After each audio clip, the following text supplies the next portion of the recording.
So for months, I was just sitting there on stream, feeling bad, whatever.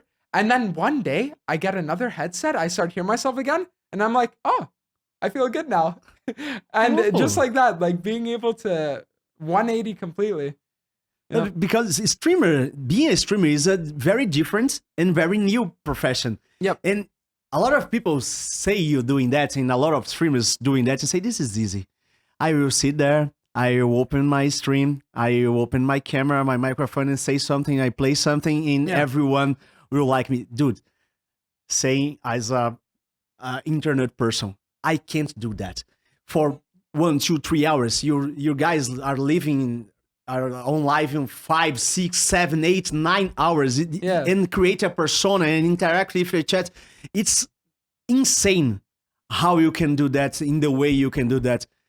Why you choose to be a streamer in your life? It's something you always wanted. It's something to drop in your life. Yeah, so this is actually a pretty crazy story. So what happened is I was 17, and at the time I had a friend, and I would always play League, right?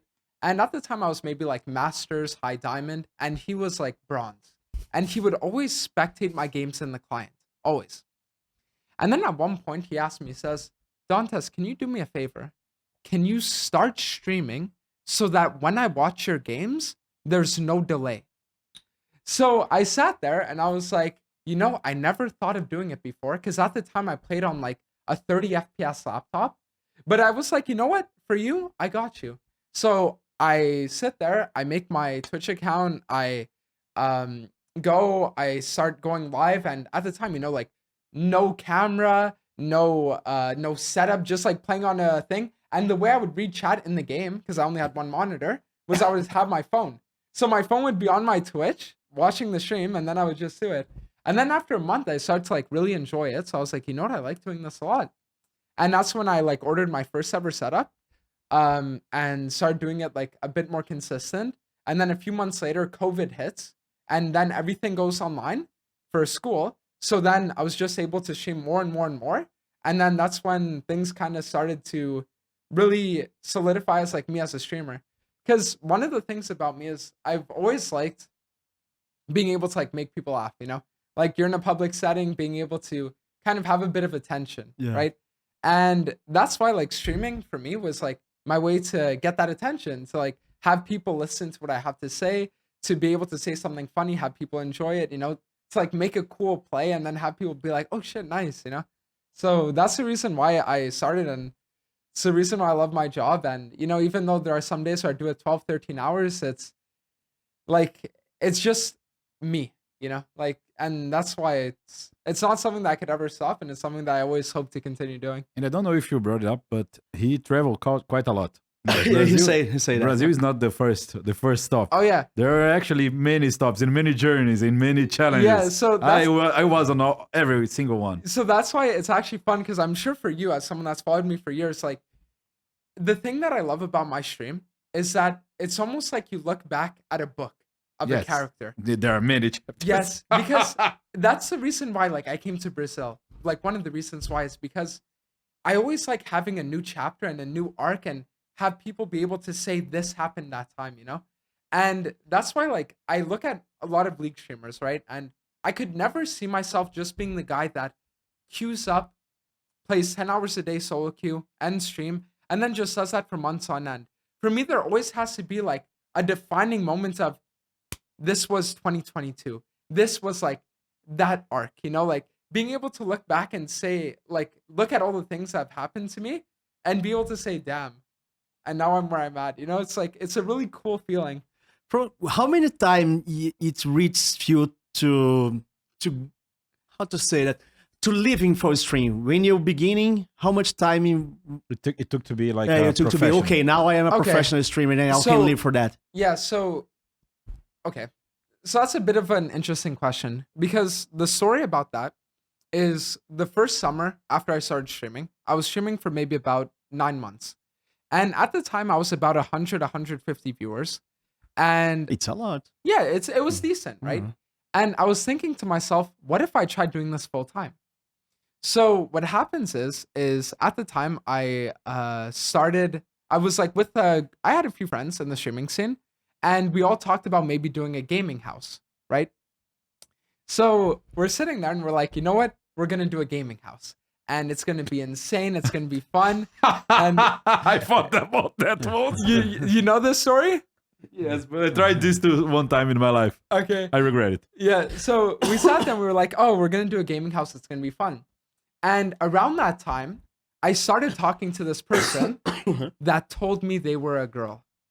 Oh. So give me a second. So so hold on. Okay, okay. So what happens is I would sit there and every day I would be talking to this person, for hours on Discord, with like on voice, we'd be texting for hours a day, and we were talking a lot. And they actually lived in Texas, where it was the city that we're supposed to go for the gaming house, right? Okay. So what happens is that August, I'm sitting there and I'm telling myself, you know what? I'm going to become a full-time streamer. I'm going to drop out of school next semester and I'm going to do this, right? So then I end up having a falling out with my streamer friends at the time because we got in like a big disagreement and then they stopped talking to me. But the thing is that the person that I thought was a girl that I was talking to, they were still telling me like, oh no, like the thing is I can still like have you in my house. We can like live together, because she was telling me that she was like this millionaire 30-year-old and that like, oh, we were going to live together. It was going to be fun and all that. So I said, you know what? Let's do it.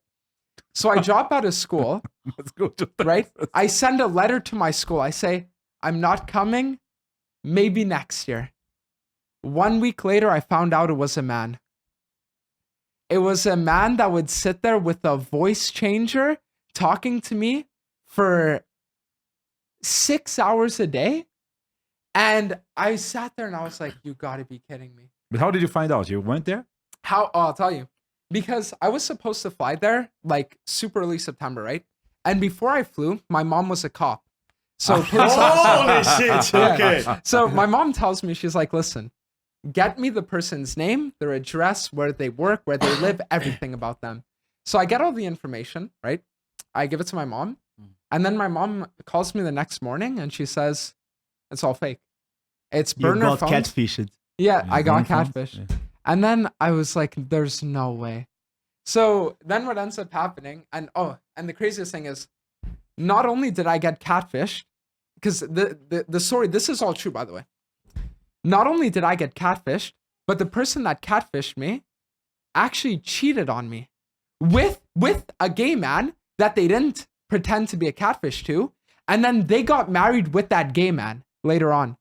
Oh, happy ending. Yeah. For him, not for him. him. I mean, So it was like happy ending crazy for- because like they sat there and they stopped talking to me because they were talking to someone else. And then with that other person, they were like, hey, I'm actually a guy. And then they end up getting married like a year later.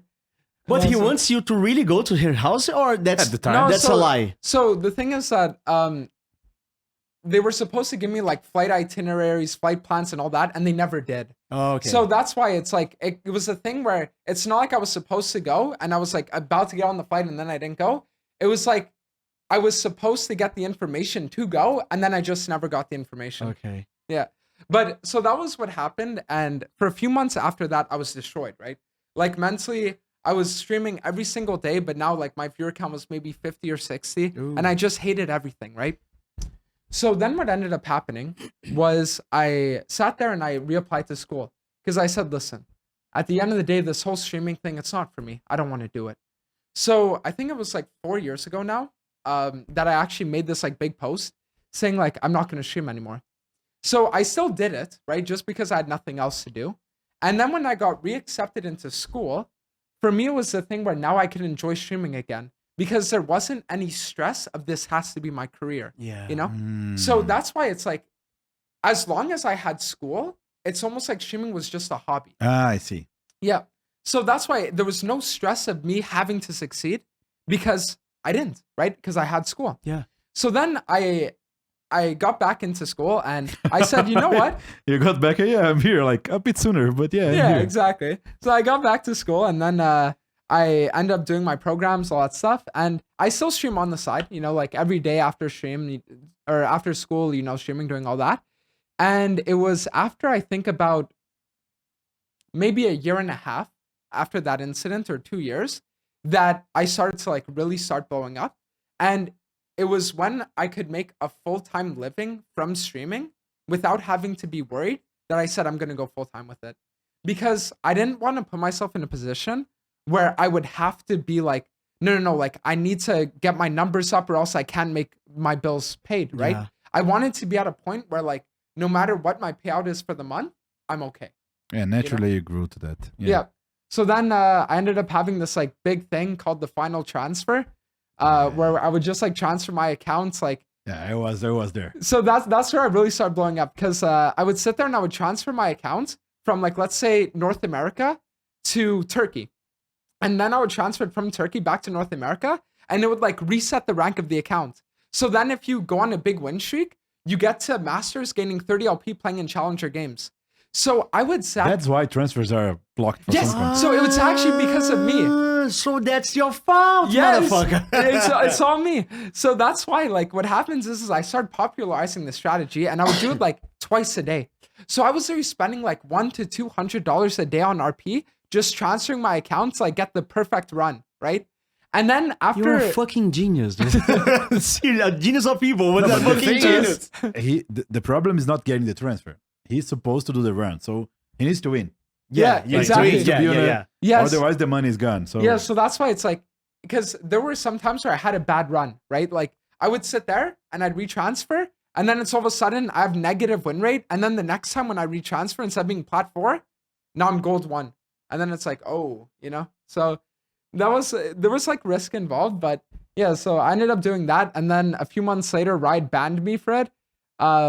And then they said like, yeah, you're not allowed doing this anymore. And then I ended up like reworking their entire system because of me. No, but they banned permanently your account? Kind of. So what happened was, so the way that, because I used to have an account called DoNL, right? Okay. And then that account ended up getting permabanned. And the reason why was because when I started doing the final transfer, it was like a lot of fun, right? And it was all good. And then the last day, so then the last day of the season hits, and I think to myself, what would be fun? So I found like a bronze viewer, and I put him in a challenger game on the last day of the season, almost like Vocorvo. Yeah. So I literally turned a bunch of little like random silver Twitch chatters into Vocorvo for a day. And when I did that, Riot was losing their mind. They're like, we can't allow for this. So what they did was they permabanned my main account, and they said, oh, we're banning you for account sharing. Yeah. And then I said, I never account shared. Well, like, why are you banning me? So then they said, okay, well, true, you never account shared, so we're only going to 2-week ban you. And then I was like, wait, what? So 2 weeks later, my account gets unbanned, and then I do like transferring more and more, and then they ban me again. And then they make it permanent again. And then I say, why am I perma-banned again? And they say, oh, well, we're actually going to reduce it to 2 weeks. But the reason why is because of transferring, because you're transfer abusing, which wasn't even a thing at the time. Yeah, that's not rule against exactly. that. So then I was like, okay. And for a few months, I had my account. And then what happened was there was a time like way later on, because I would still transfer other accounts because they wouldn't ban my other accounts, right? And then there was one point where every single account that I had was in placements, every single one, because I would transfer and then lose, and I'd say, okay, I'm not playing on this account again. And then the only account left was my main account. So I sat there and I told myself, you know what? I already lost it all. It's time to lose my main account too. So then I transferred my main account. An hour later, it's permabanned, and then I haven't gotten it back since. Holy shit. You're like Al Capone. They're just waiting for you to make a little mistake to ban everything. This is just the beginning, because all this, he was like showing on Twitter and everything. Yep. Like, everything that happened, he was posting. And this is just the tip of the iceberg. Yeah, This is the Twitch part. The Twitch part is way worse. Oh yeah, The because Twitch part is way worse. So what happens is, right, is that part of the reason why at the time I was like really, really depressed when I got my main account banned was because my name on Twitch always used to be DoNL. Yeah. Always. I was always known as this. And then what ends up happening is one day, I sat there and I started calling out high elo win trading in NA, right? And I would say like, hey guys, like there's win trading, there's boosting, do something about it. And it was rampant because it was like every game there'd be some guy doing it. And I was like, it's enough. So for 5 days straight, I'd make tweets about it. I'd make tweets. I'd say, this needs to stop. It needs to stop. It needs to stop. Then randomly, as a coincidence, right? Coincidence. Twitch indefinitely suspends my account. And they said the reason why was because I had an inappropriate name because they thought Doanel meant do anal, Sim. right? And then I sat there, was like, Mandei até em espanhol. but then I sat Sim. You just bugged him. I said for sim, 1 and he said second. yes. So then I sat there and I was like, I've been streaming on this account for 2 years and now you're gonna ban me for my name? How? So after like 12 days of being banned and them not telling me anything, I managed to get in contact with a literal worker from Amazon that was able to say, you know what, I think I can help you. And he ended up helping me get unbanned. But when I got unbanned, they renamed me to Do Bleed Purple. Because they sat there and they said, oh, his name is Do Anal. So then they changed my name to Do and then a random Twitch emote like Bleed Purple. So I could have been Do PogChamp. You know? Yeah. So then I sat there and for like 2 or 3 months, every day I went live with the name Do Bleed Purple on Twitch. Like, keep in mind, like I was a guy where my branding everywhere was Doanel. YouTube, Twitter, TikTok, everything. And then randomly Do Bleed Purple on Twitch. So then after a few months, I was able to get the name Dantes. And then once I rebranded to Dantes, I started feeling a lot better.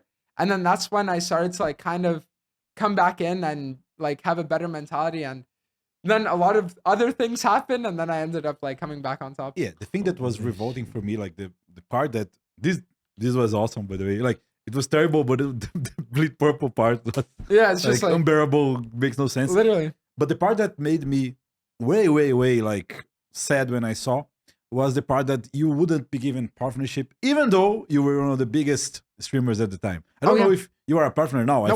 I think he's still not a partner. Why? That's I don't know. for me the They So never complete- saw. They No, never tell me. So for the he applied last every time. He Yeah. tried So many times. I've been applying since March of 2020. So it's been almost like, it's been 4 years now that I've been applying. I've applied 25 times for Twitch partner. My highest recorded viewer count ever was 26,000. And I've been averaging thousands of viewers for like 2 or 3 years now, right?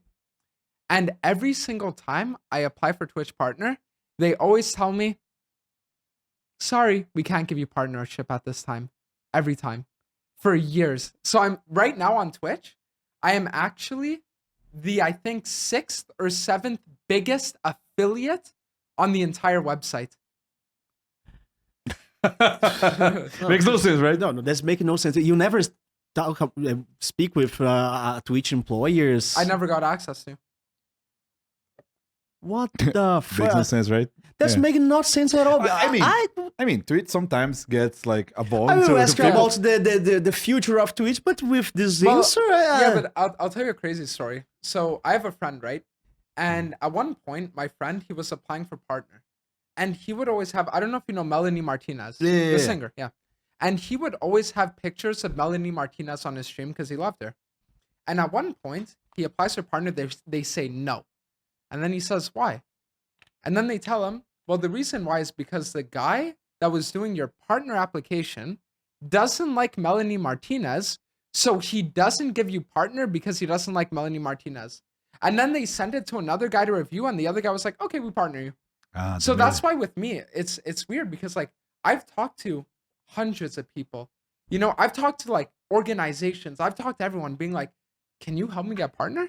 And everyone says, yeah, we'll look into it. We'll see if we can help you. And then like a week later, it's just like, yeah, no. You know, and it's like, I just sit here like, you are maybe in one some day. kind of blacklist in Twitch. So I think there's the That's this the list. only He's the only reason. name of the list. That's I the reason. never heard about that. Anyone else? Like, I mean, if you try to go as a Twitch partner, probably at the first one time, 2 times, normally they Yeah. refuse. It's very, very, very rare for them to actually like insta accept someone nowadays. Yeah. At the past, it was easy. I'm a partner, you're a partner, so you know. I'm a partner on the Twitch, and I never streaming. And Yeah. I become a partner before I become a streamer. Yeah. I never do a stream in my life. Yeah. I They gave you become a partner. Yeah. They give me a partner, and then I start streaming. Yeah, well, that's So it that's makes why- no sense. This is the part that when I see that, Yeah. I get super sad because I mean, you're one of the biggest streamers right now, Mm-hmm. like for sure on the platform, and your content. I mean, there are some things that Yeah, I like. the reason I think they don't give you the partnerships Yeah. because sometimes you know about the Yordo thing, about the the mom thing. There Yeah. are some things that Yeah. Is I think- that the reason? The person who give a partnership in Twitch loves Yordos. maybe, And then but no, it's because of yeah. Yeah.